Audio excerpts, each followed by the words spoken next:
So in today's episode, we're going to be checking the relatively recently released Five Nights at Freddy's movie, starring ones such as Josh Hutcherson and Elizabeth Lale. The temporarily stuck in development hell horror film based on the game series of the same name tells a story of, struggling older brothers, haunted pizzerias, and serial killers. Good stuff, fun times. Roughly 2 months afterwards, they then released the book adaptation of the movie. You can see right here, it's adapted by Andre Wagner. So unlike the previous episode, this time we're looking at a directly official adaptation of the movie, so there's going to be a lot more verbatim inside of it. However, I do assure you there most definitely are differences between the two, the movie and the book. So that being said then, which one is superior? Is the book, the stereotypically good one, the better one, or is the film in this case? Well, let's find out.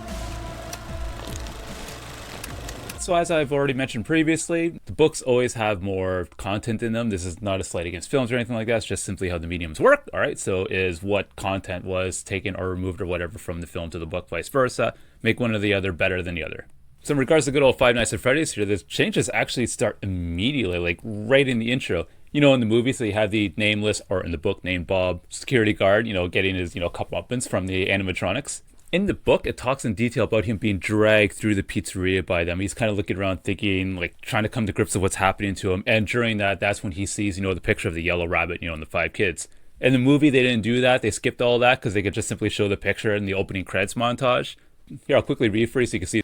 Bob was tugged hard and his body twisted. As it did, Bob's gaze landed on the wall covered with children's drawings. The yellowed, curling paper covered in crayon-rendered stick figures ruffled in an air current as Bob was heaved past the wall. Bob had looked at that wall long and hard just a few hours earlier, well before he realized the danger he was in. The wall had given him the creeps, serious creeps. One drawing in particular, one that was noticeably larger than the others, had captured his attention. This drawing, hung as if it were part of the central masterpiece of an exhibit, depicted a large yellow rabbit standing hand in hand with 5 happy children. In spite of the gaiety suggested by the cheerful scene, the image had troubled Bob. As Bob caught a glimpse of the rabbit drawing now, he felt bile rise in the back of his throat. He tried to scissor his legs free, himself from his captor. The motion did nothing but amp up the pressure around his feet. Obviously, you can't have a montage, like they do in films and whatnot and books, and so they went and did this instead. In all honesty, at the end of the day, I think they're both perfectly fine. Like Bob, no offense, Bob, you don't really matter, and they both got their point across. It's just an interesting little way to see, differences between, visual media and printed media, which I really prefer. Moving ahead, though, we're going to get to what I feel was probably the biggest difference content-wise between, the book and the film, right? And that has to do with the main character, obviously, Mike. Now, Mike, he has issues, he's troubled and whatnot. You can clearly see this in the movie based on how he's going around, reacting to different things. Here's the difference, though. In the book, he's constantly thinking in his mind, right? His thoughts, his frustrations, his angst and everything. They could have potentially have done that in a movie. They chose not to, which is perfectly fine. That's not a problem. Instead, relying on just standard verbal dialogue and acting and what have you. But being able to read his inner thoughts, it really gives you the idea of just how much he's struggling, far beyond that of just the movie was able to convey. So as a couple examples, at the beginning of the movie, when it showed Mike watching the kid and he thought he was being kidnapped, or let's say when he said, "Hey, Vanessa, would you like to talk?" and they sat down by the river, right? In the movie, they have a shot to establish a scene. They say out their dialogue, and then it moves on. No problem like that, right? In the book, though, it goes into much more detail about why was he so interested in looking at this one random kid, why he chose to bring Vanessa there of all places, why that place had significant meaning to him. Even something as simple as the shot, once again, pretty early in the film, when Mike goes home and he sees the delinquency notice on his door. Movie, aerial shot, you see the houses, you see him pull up, park, looks at the delinquency notice, all right, mutters, "Tell me something I don't know," goes in the house, and scene. In the book, it talks about the neighborhood, why the houses are like the way they are. It talks about him pulling into his driveway, talking about the neighbors themselves, how everything looks, the state of everything, about how he doesn't even want to get out of his car because he just feels so emotionally drained and done with it all, about the state of his house individually as he approaches and you can see the delinquency notice ahead of time and what he's thinking about it. It just, you feel a lot more for the guy. And I know this isn't necessarily in my mind either, because I was speaking to one of my coworkers, from my day job, who has seen the movie but not read the book, and I mentioned about how I sympathize and empathize a lot with Mike, and they didn't even understand why. Like, what are you talking about? Because that much of it was lost in the film when compared to the book. They just handled the entire situation a lot better in writing form rather than in the visual media.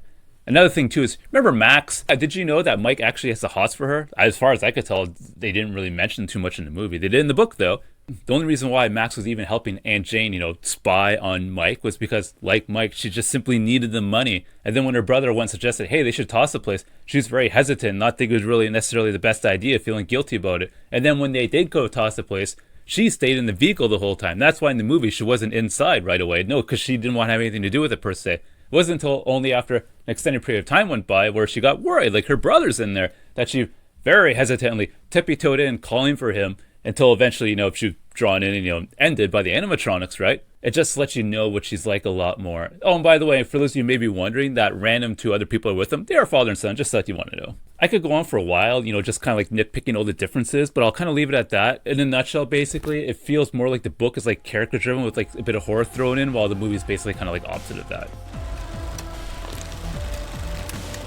Ignoring Mike for the most part, because I already talked about him a fair amount.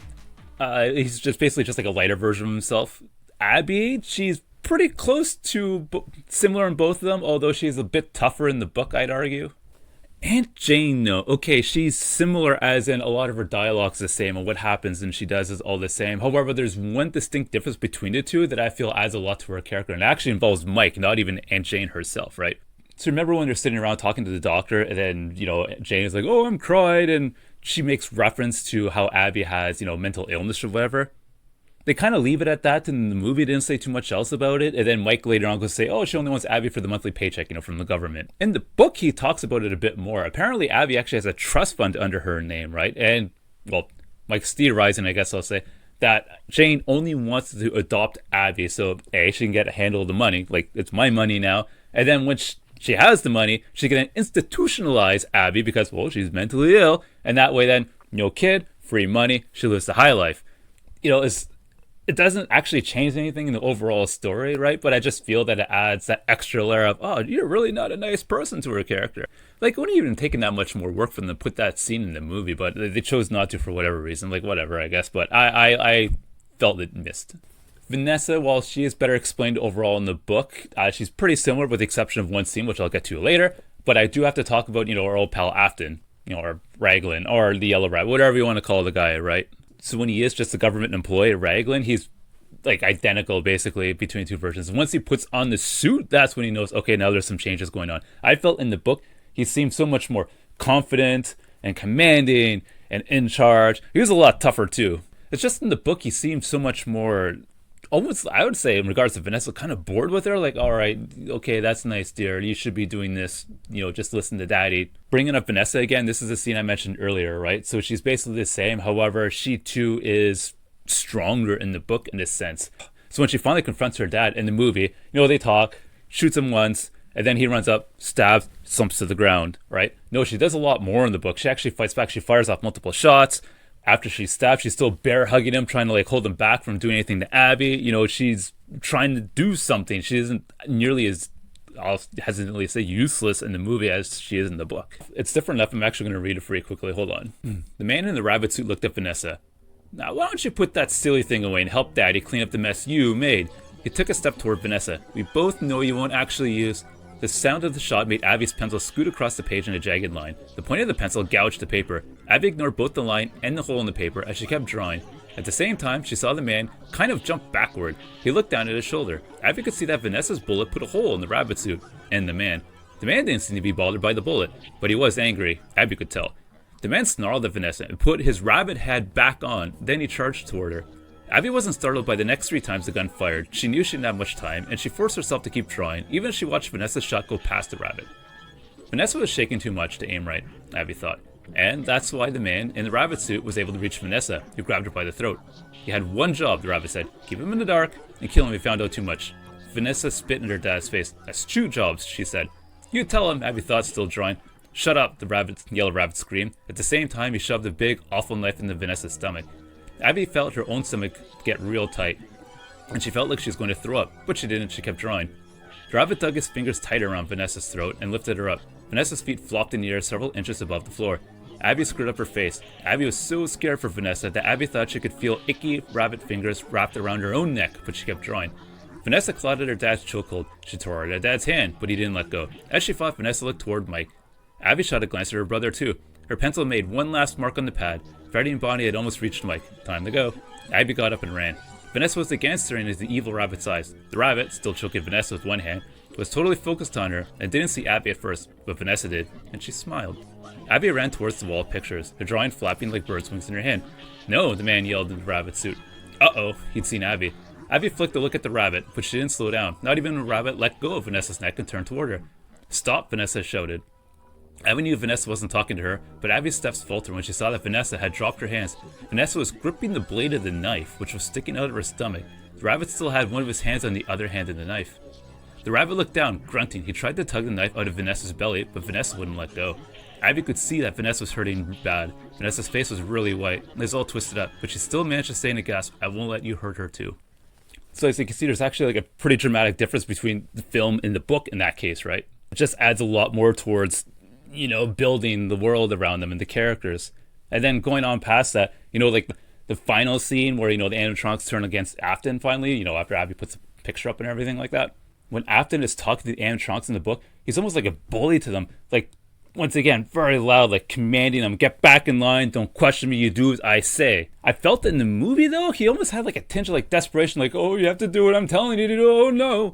But mind you, that could have been just me, the person I was watching with, when mentioned that to them. It seemed like he's speaking more like a disappointed parent, if anything. So I take what I said with a grain of salt, but that's just how I perceived it.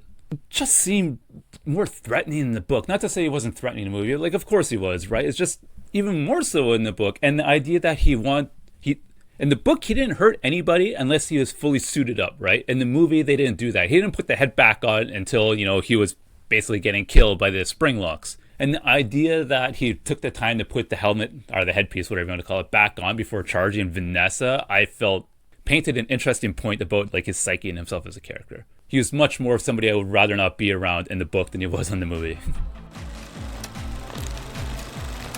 So aside from looking into Mike a lot more as a person, the actual stories were told pretty much at the same pace, but the real thing to look at here is like the overall feel between the movie and the book. The movie was very clearly catering towards like the dedicated lore or Easter egg hunting fan base. So as the example of Abby's drawings, right? They describe them in the book a little bit, but not much. It's just like she draws a lot. In the movie, you can see them all plastered around. And I can guarantee you there's people pausing each frame, zooming in, looking around, finding things like that. Can't do that in the book unless you specifically call it out, in which case it's not really an Easter egg anymore, right? Then he gets to like Matt Pack's cameo.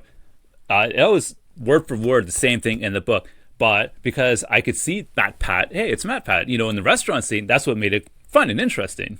Little flashes here, little pop-ups there, that's just what the movie thrived in basically, right? And gave viewers and watchers like, oh, excited when they see something going on in the background. And let's face it, like the animatronics look fantastic. I mean, well, what else would you expect? I mean, Jim Henson Productions made them, but yeah, the great stuff. Something else too I'll say that was good about the movie was the one scene where, Mike finds the old abandoned animatronic, when him and Vanessa are together and Vanessa explained to him the whole spring lock thing. In the book, it's simply described it as a clown. And so I'm not like the end all be all expert on Five Nights at Freddy's, right? But when I think FNAF and clown, I think, well, baby.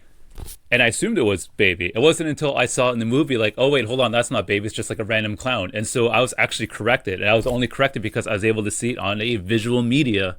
It really is where the movie shines. And I'm sure there's been tons of talking about it and examining and more videos you could ever probably watch on the movie trying to like break it all down. I will say though, there is a downside though when compared to the book. And you see, so what happened with the movie is they wanted to keep the rating relatively down to try to, get as many people as possible to come see it. So that's why I'll sometimes hear the term kiddie horror. So when you think of like traditional horror, kill or death scenes or whatever like that, a lot of those are covered behind things, or I won't say censored, but like a little bit hidden or toned down. That's not the case in the book. The book, it lets you know front and center what's going on. You know exactly what's happening when the cupcake is eating that dude's face at that one point.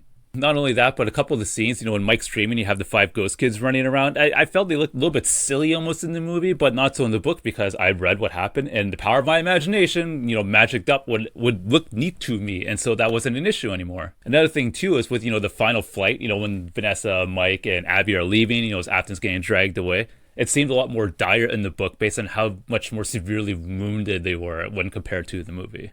It's just because the book doesn't have to worry about a rating system, so it has more flexibility, within reason obviously, to be able to describe and talk about things. Meanwhile, the movie's being constrained, not being able to cross certain lines, or else the rating will go up and limit the amount of audiences they can get and so on. No, the book just, this is what's going on, this is what's happening, hopefully you can stomach it.